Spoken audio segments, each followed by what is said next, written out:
નમસ્કાર મિત્રો, હું છું ગોપાલ ઇટાલિયા.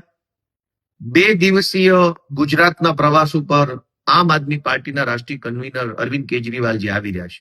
આ 2 દિવસના કાર્યક્રમોની માહિતી આપ સૌને હું આપવા માંગુ છું. છેલ્લા 10 કરતા પણ વધુ દિવસોથી માનનીય શ્રી ઈશુદાનભાઈ ગઢવી અને માનનીય અમારા યુવા ખેડૂત આગેવાન પ્રવીણભાઈ રામના નેતૃત્વમાં પરિવર્તન લાવો ખેડૂત બચાવો યાત્રા ચાલી રહી છે.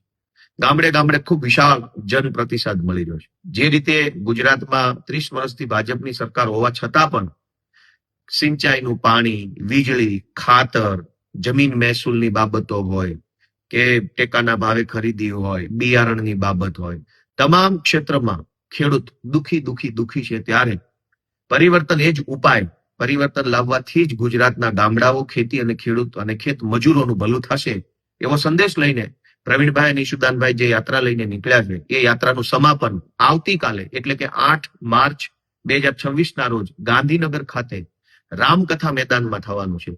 રામકથા મેદાન ગાંધીનગરમાં બપોરે 3 વાગ્યે માનનીય અરવિંદ કેજરીવાલજી ઉપસ્થિત રહી અને ગુજરાતના ગામડા, ખેતી, ખેડૂત અને ખેત મજૂરો વિશે આગળનું જે કાંઈ એમનું માર્ગદર્શન અને આમ આદમી પાર્ટીનો સંઘર્ષ જે છે એને રજૂ કરવાના છે. ખૂબ વિશાળ સંખ્યામાં ગુજરાતભરમાંથી ખેડૂતો આ કાર્યક્રમમાં ઉપસ્થિત રહેવાના છે. આપ પણ એમાં ઉપસ્થિત રહો એ મારી લાગણી છે. બીજો કાર્યક્રમ તારીખ 9 માર્ચ 2026 સુરત ખાતે અરવિંદ કેજરીવાલજી અને આમ આદમી પાર્ટીના પ્રદેશ નેતાઓની ઉપસ્થિતિમાં ક્ષેત્રીય બૂથ કાર્યકર્તા સંમેલન યોજાવાનું છે.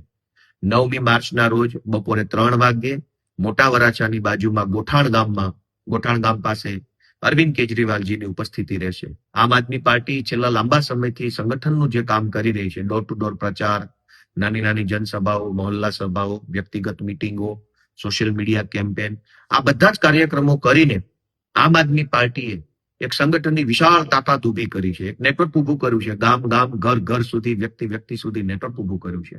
અને આ નેટવર્કના માધ્યમથી બૂથ લેવલના કાર્યકર્તાનું પાર્ટીએ નિર્માણ કર્યું છે. ત્યારે 20 થી 25 હજાર જેટલા બૂથ કાર્યકર્તાઓનું એક સંમેલન સુરતમાં યોજાવા જઈ રહ્યું છે. સમગ્ર દક્ષિણ ગુજરાતમાંથી ખૂબ વિશાળ સંખ્યામાં કાર્યકર્તાઓ ઉપસ્થિત રહેવાના છે. આપ પણ એમાં ઉપસ્થિત રહો એવી લાગણી સાથે ફરી એકવાર 8મી માર્ચે ગાંધીનગર ખાતે, 9મી માર્ચના રોજ સુરત ખાતે અરવિંદ કેજરીવાલજીની ઉપસ્થિતિમાં આમ આદમી પાર્ટી દ્વારા આયોજિત કાર્યક્રમોમાં આપ સૌ ઉપસ્થિત રહો એવી મારી હાર્દિક વિનંતી છે. ખૂબ ખૂબ આભાર.